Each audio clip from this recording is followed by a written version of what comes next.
Astaghfirullah. Assalamualaikum warahmatullahi wabarakatuh. Alhamdulillah wassalatu wassalamu ala Rasulillah wa ala alihi wa sahbihi wa mawalah wa la hawla wa la quwata illa billahi wa ba'du. Qala Allahu azza wa jal, ya ayyuhalladzina amanu taqullaha haqqa tuqatih wa la tamutunna illa wa antum muslimun. Fa inna asdaqal hadithi kitabullah wa khairal huda huda Muhammadin sallallahu alaihi wasallam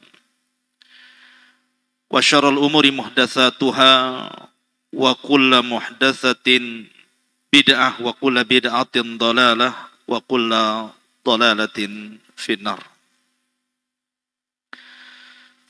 Ma'asyiral muslimin yang dimuliakan Allah Subhanahu wa taala. Alhamdulillah di malam hari ini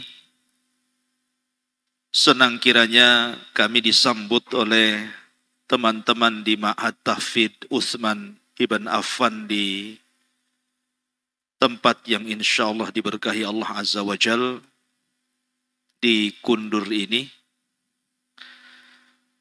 Dan saya ucapkan ribuan terima kasih, jazakumullah khairan, man lam yashkurin nas lam yashkurillah. Orang yang tidak pandai bersyukur kepada manusia, maka belum dikatakan bersyukur kepada Allah Azza wa Jal. Maka kami rombongan dari Batam mengucapkan jazakumullah khairan, sudah disambut dengan karpet warna apa ini, kemudian juga hidangan-hidangan, diajak jalan ke sana kemari.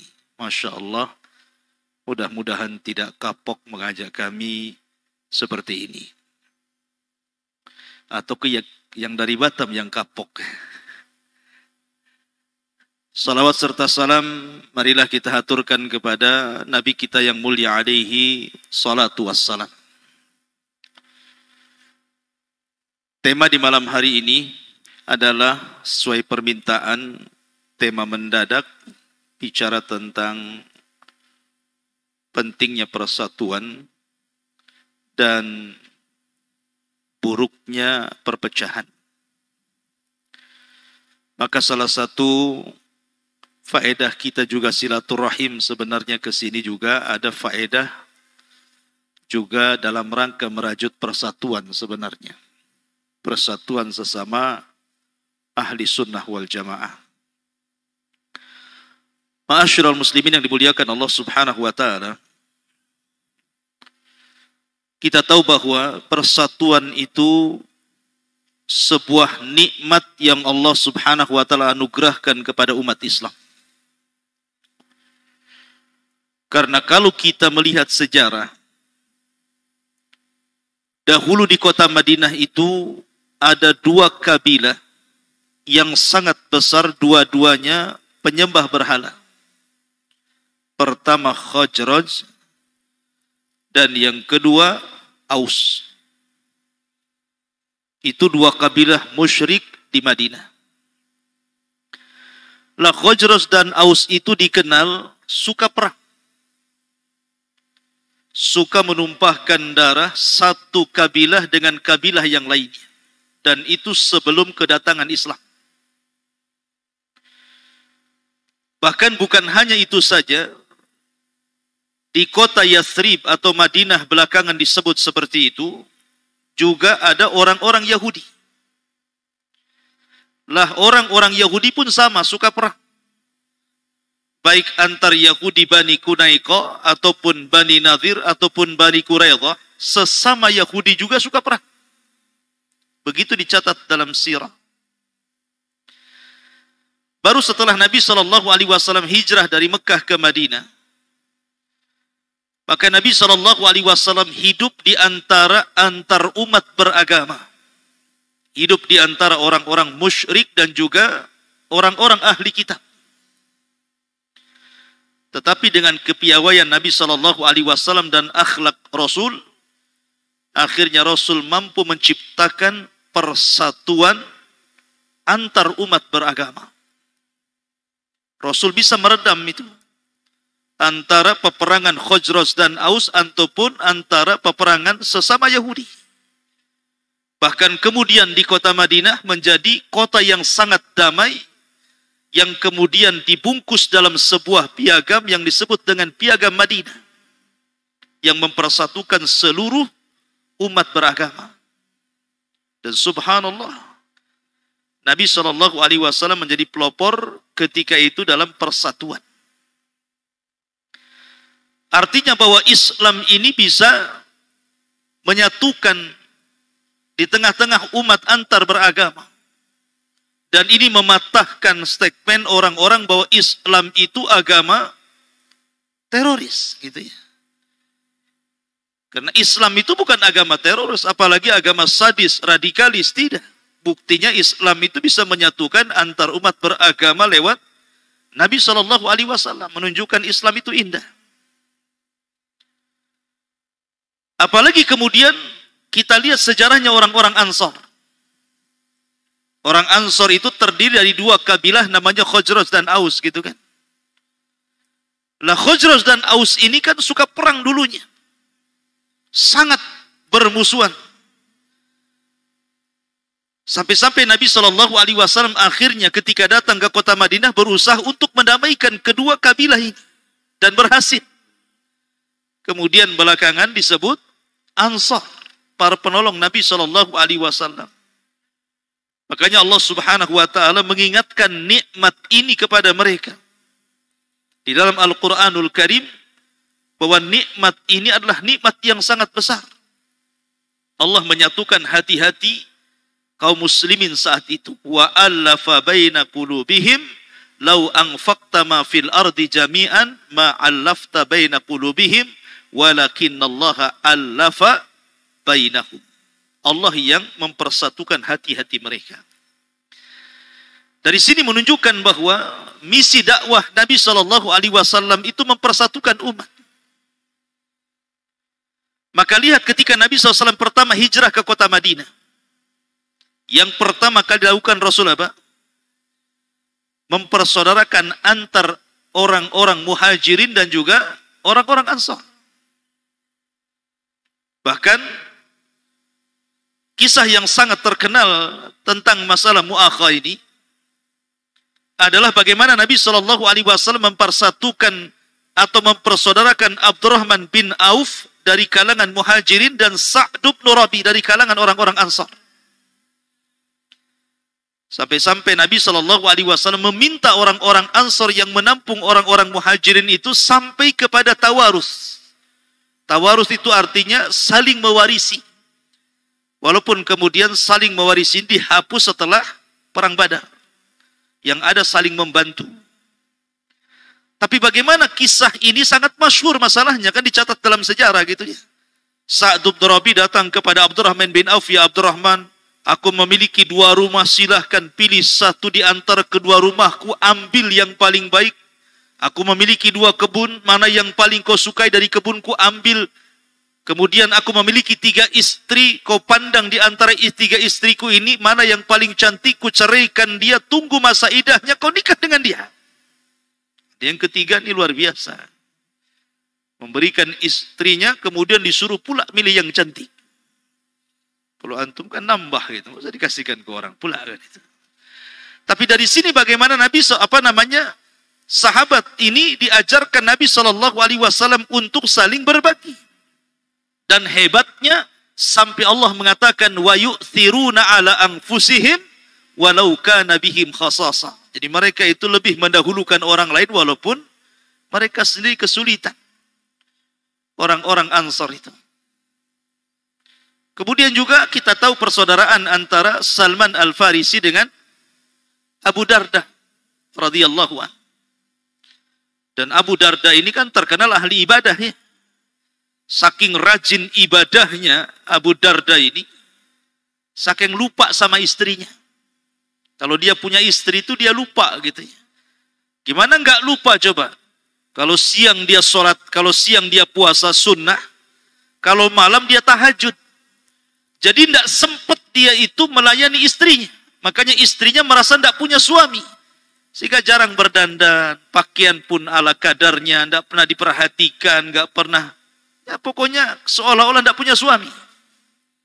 Sampai suatu ketika Salman Al-Farisi datang, melihat istrinya Abu Darda ini nggak berdandan. Kemudian ditanyakan masalahnya. Katanya Abu Darda, katanya istrinya Abu Darda, fa inna Aba Darda la hajatali, enggak punya hajat lagi kepadaku. Buat apa aku dandan katanya. Ya sudahlah begini saja. Jadi Ummu Darda itu merasa tidak mau dandan karena sudah tidak diperhatikan lagi oleh suami. Akhirnya kemudian Salman Al-Farisi ingin mendamaikan tuh. Dia bertamu ke rumahnya Abu Darda, kemudian dinasehati bahwa ya Abu Darda, sesungguhnya kamu punya hak. Kemudian keluargamu punya hak dan Allah pun punya hak. Maka berikanlah hak pada orang yang berhak mendapatkannya. Kemudian dia sadar setelah mendapatkan pembenaran dari perkataan Salman dari Nabi SAW, Sadaqa Salman, barulah sadar Abi Darda, kemudian dia memperbaharui kehidupannya. Sebab Salman Al-Farisi radhiyallahu anhu. Dari sini menunjukkan, begitulah Nabi SAW mengajarkan persatuan umat. Dan di zaman para sahabat Nabi SAW bukan tidak ada perselisihan, ada. Perselisihan antar sahabat itu ada, tetapi mereka tidak berpecah, itu saja. Berselisih tapi tidak berpecah. Contohnya umpamanya, ketika Abdullah bin Mas'ud radhiyallahu an haji bersama Utsman ibn Affan pada pemerintahan Utsman ibn Affan. Lah Utsman ini ketika sampai di Mekah, harusnya dia mengqashar salat dan menjamah. Tapi dia malah menyempurnakan salat dan tidak menjamah. Lah sementara pendapatnya Abdullah bin Mas'ud radhiyallahu an, harusnya Utsman itu mengqashar salat dan menjamah salat karena dia seorang musafir. Tetapi Abdullah ibn Mas'ud pun malah kemudian ikut-ikut di belakang Utsman menjadi makmum dan mengikuti gaya salat di Utsman bin Affan dengan cara itmam, menyempurnakan salat. Sehingga orang-orang menegur Abdullah ibn Mas'ud dan mengatakan, "Ya Aba Abdurrahman," itu kunyahnya Abdullah bin Mas'ud, "kenapa kau tidak menegur Utsman? Bukankah dia menyelisih sunnah Rasul? Dan kenapa pula kau ikut di belakangnya?" Lihat jawaban Abdullah ibn Mas'ud radhiyallahu an, "Ya hadza, innal khilafa syarrun." Sesungguhnya berselisih itu tidak baik. Di sini kan terjadi perselisihan antara pendapat Utsman berbeda dengan Abdullah ibn Mas'ud berbeda. Tetapi Abdullah ibn Mas'ud menjaga supaya jangan ada perpecahan. Berselisih boleh, tapi tidak berpecah, gitu maksudnya. Makanya ketika Muawiyah bin Abi Sufyan radhiyallahu an bertanya kepada Sa'ad bin Abi Waqqas. Muawiyah bertanya kepada Sa'ad bin Abi Waqqas, "Ya Sa'ad, ala tasubbu Aliyan?" Wahai Sa'ad, tidakkah kau mencela Ali? Karena kita tahu Muawiyah dengan Ali itu kan ada konflik tuh. Sehingga Muawiyah mengatakan kepada Sa'ad, "Ya Sa'ad, ala tasubbu Aliyan?" Kenapa kau tidak mencela Ali? Kata Sa'ad bin Abi Waqqas radhiyallahu an, "La asubbu Aliyan." Tidak mungkin aku mencela Ali. Karena aku mendengar 3 hadis yang pernah diucapkan kepada Ali radhiyallahu an dari Nabi sallallahu alaihi wasallam. Yang pertama, Nabi SAW pernah mengatakan kepada Ali, "Ala tarda an takuna bimanzilati Harun min Musa." Wahai Ali, kata Rasul, ridhokah kamu engkau seperti Harun daripada Musa? Ketika itu Ali radhiyallahu an kan tidak ikut perang Tabuk, sehingga dia nangis dan mengatakan, "Ya Rasulullah, apakah kau tinggalkan aku bersama perempuan dan anak-anak di Madinah? Libatkan aku dalam perang." Tetapi Rasul mengatakan, "Wahai Ali, maukah kamu sekedudukan seperti Harun dengan Musa. Ketika Musa pergi, Harunlah penggantinya. Ketika aku pergi, kata Rasul, kau penggantinya. Tapi di sini tidak ada wasiat khilafah ya. Karena orang-orang Syiah menjadikan hadis ini seolah-olah ada wasiat khilafah. Setelah Rasul harusnya Ali yang menjadi khalifah, bukan Abu Bakar, Umar ataupun Utsman.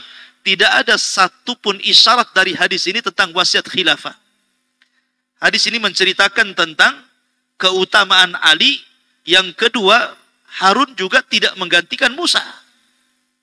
Ketika Musa meninggal dunia, Harun lebih dulu meninggal dunia. Sehingga tidak bisa dijadikan hujah. Yang kedua, kata Sa'ad, kenapa aku tidak mau mencela Ali? Karena Nabi SAW pernah berkata pada perang Khaybar, la u'tiyanna rayata ghadan li rajulin yuhibbuhu Allah wa rasuluh wa yuhibbullah wa yuhibbullah wa rasuluh wa yuhibbuhu Allah wa rasuluh. Yaftahullahu ala yadayhi. Aku akan berikan bendera perang kepada seorang laki-laki yang Allah dan Rasulnya mencintainya, dan dia pun mencintai Allah dan Rasulnya. Di tangannya kemenangan. Dan diisyaratkan kepada Ali radhiyallahu anhu. Kemudian yang ketiga, ketika Allah Subhanahu wa taala turunkan ayat, "Qul ta'alau nad'u abna'ana wa abna'akum wa nisa'ana wa nisa'akum wa anfusana wa anfusakum thumma nabtahil fanaj'al la'natallah 'alal kadhibin." Ketika itu Nabi SAW memanggil Ali, memanggil Fatimah, memanggil Hasan, memanggil Husain. Kemudian Rasul mengatakan, haula min ahli baiti. Mereka adalah keluargaku. Kata Sa'ad bin Abi Waqqas, sebab 3 perkara ini aku tidak mungkin mencela Ali. Tetapi kata para ulama, perkataan Muawiyah kepada Ali, wahai Sa'ad, perkataan Muawiyah kepada Sa'ad, ya Sa'ad, ala tasubba aliyan. Kenapa kau tidak mencela Ali? Bukan berarti Muawiyah memaksa Sa'ad untuk mencela Ali, bukan begitu. Tidak boleh kemudian kita pahami bahwa Muawiyah meminta Sa'ad untuk mencela Ali. Maka perkataan Muawiyah ini harus ditakwil, kata ulama. Di mana takwilnya, kata ulama, ada 2. Pertama, maksud kalimat tidakkah kau mencela Ali, maksudnya tidakkah kau datang kepada Ali wahai Sa'ad, kemudian menjelaskan bahwa pendapat dia itu salah, pendapat kami yang benar. Itu maksudnya. Ataupun perkataan Muawiyah kepada Sa'ad itu maksudnya ketika Sa'ad ini suatu ketika bermasalah dengan orang-orang yang mencela Ali. Karena orang-orang Bani Umayyah itu di zaman itu tidak suka dengan Ali. Jadi Sa'ad ini berjumpa dengan orang-orang yang mencela Ali, kemudian cerita kepada Muawiyah. Kemudian Muawiyah radhiyallahu anhu mengatakan, ya Sa'ad, lalu kenapa kau tidak mencela Ali juga seperti mereka mencela Ali gitu ya? Maka dari sini kemudian Sa'ad menjelaskan sebabnya. Jadi tidak boleh kemudian kata-kata Muawiyah kepada Sa'ad ini diartikan hakikatnya bahwa minta untuk dicela Ali, karena sahabat tidak mungkin mencela sahabat yang lain. Karena ketika terjadi masalah di tengah-tengah para sahabat, maka masalah itu dibawa kepada ijtihad masing-masing. Walaupun kenyataannya, okelah umpamanya kita lihat ketika perang antara Ali dan Muawiyah. Dalam perang Siffin itu, tentara Ali kan hampir menang. Tentara Ali itu hampir menang dalam peperangan, sehingga akhirnya tentara Muawiyah kemudian meletakkan mushaf di kepala mereka seperti ini. Minta damai. Ya kan? Akhirnya kemudian terjadi perdamaian. Di mana Ali mengutus Abu Musa al-Ash'ari untuk menjadi tahkim. Kemudian Muawiyah bin Abi Sufyan mengutus Amr ibn As.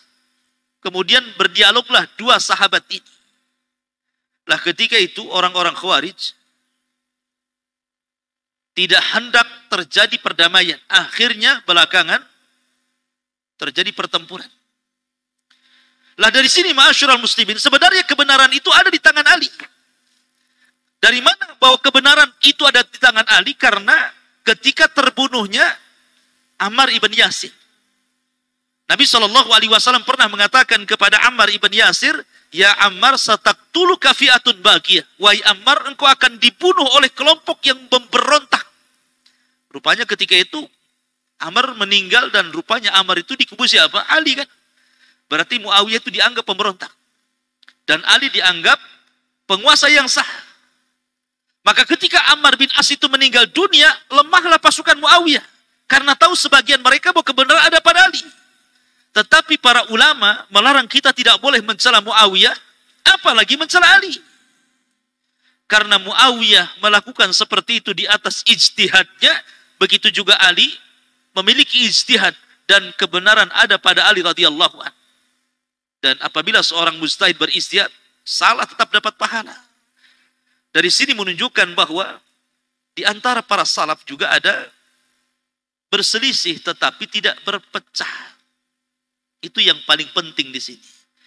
Tidak berselisih tapi tidak berpecah. Bahkan dari awal mula Nabi SAW meninggal dunia saja sudah pecah tuh. Sudah berselisih kan? Antara kubu Ansar yang memilih Sa'ad bin Ubadah untuk mengganti Rasul dengan ijtihadnya gitu ya. Kemudian tiba-tiba datang Abu Bakar, Umar dan Abu Ubaidah ibnul Jarrah. Rupanya Abu Bakar menjelaskan bahwa yang berhak menjadi khalifah sepeninggal Rasul adalah dari Quraisy.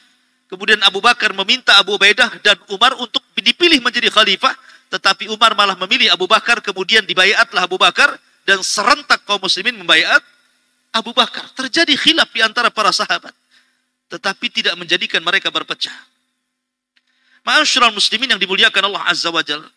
Makanya tentang masalah ini banyak kisah-kisah yang menarik ya dari para ulama salaf. Bagaimana ketika mereka berselisih tapi tidak berpecah gitu ya.